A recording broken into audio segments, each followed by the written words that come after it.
Mbok saya dikasih bintang toyo. Pak Jokowi ku ngono lho, mentang-mentang. Lah iya, padahal Pak Jokowi kalau nggak ada PDI Perjuangan juga aduh kasihan dah.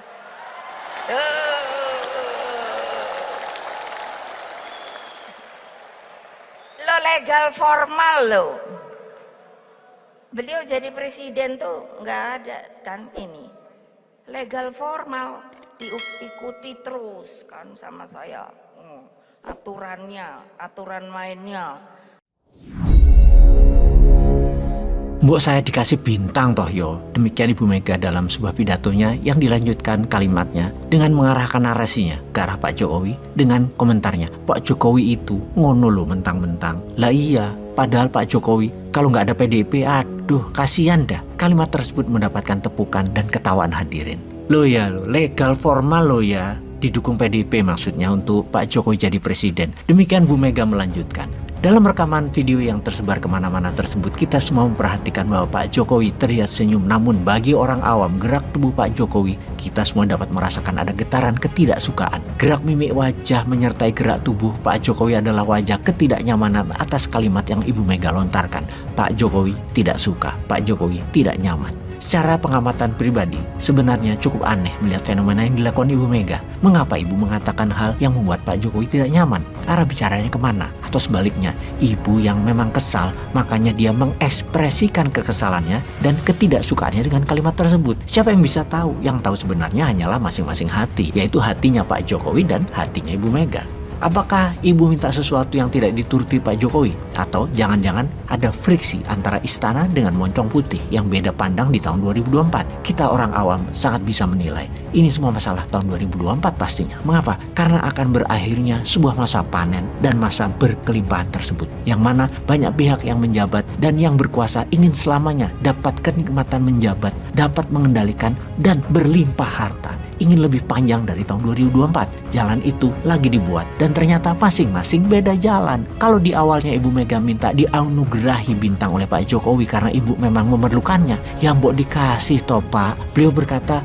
bahwa dapat 9 honoris causa. Kenapa ya? Ini pertanyaan sesungguhnya tidak perlu dijawab karena yang memberikan ada maunya sama Ibu. Wes sesederhana itu. Kalau Bosman dikasih gelar honoris causa sama UI sekarang, nah itu mungkin sebuah pemberian gelar yang netral. Karena misalnya si Bosman terbukti memang MMT-nya bisa meningkatkan ekonomi Indonesia ditopang dengan printing money. Misalnya itu loh ya.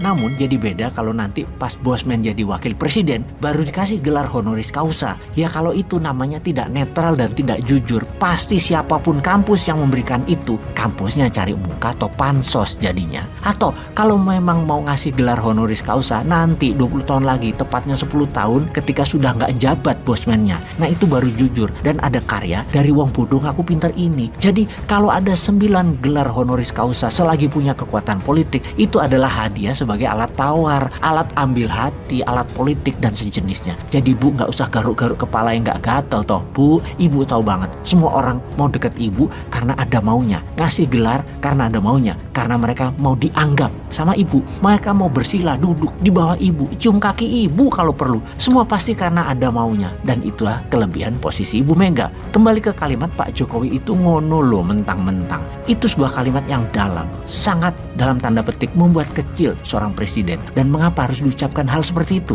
Apakah 2024 masing-masing punya agenda yang berbeda? Yang istana punya KIB dan punya calon kuat Mas Ganjar, sementara PDIP partainya Mas Ganjar maunya Mbak Puan yang dengan teganya pasti nanti akan membuat Mas Ganjar yang kalau nakal nih ya dicalonkan bukan oleh PDIP, yang punya catatan sejarah negatif akan bisa dikriminalkan, dicari-cari masalah korupsinya. Pasti Mas Ganjar akan dikriminalisasi yang membuat dirinya tidak berani declare, tidak berani terang-terangan maju menjadi calon presiden. Walaupun begitu, Mas Ganjar terus membangun popularitas yang di sisi moncong putih itu menandakan ketidaksetiaan pada PDIP. Moncong putih menganggap Mas Ganjar jadi berani karena didukung istana, dan kalimat ngono lo mentang-mentang adalah wujud sang ibu yang geram dengan istana.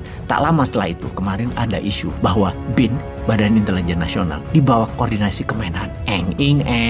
Sebuah lembaga tinggi negara, kaki organik presiden yang dikatakan dekat sama PDIP, dikoordinasikan ke Kemhan, Kementerian Pertahanan, ke Pak Prabowo. Langkah apa itu sebenarnya dari istana? Apakah ini sebuah langkah pembalasan dari istana ke Moncong Putih? Atau hanya rotasi kekuasaan biasa tanpa ada alasan karena ketidaknyamanan peristiwa dalam pidato Ibu Mega versus kalimat mentang-mentang? Pastinya Pak Prabowo yang sekarang harus bermain cantik, bermanuver, bermain dua kaki di tengah KIB dan PDIP, di tengah istana versus Moncong Putih. Pak Prabowo membantah keras bahwa BIN di bawah Kemenhan hanya koordinasi, juga membawa banyak tanda tanya. Ini mau membatasi BIN atau mau membatasi personal BIN yang dekat ke PDIP? Ya nggak tahu juga kita awam, kita bodoh. Hasilnya semua jadi tegang nih jadinya. Dan semua ini demi 2024. Ada ribet.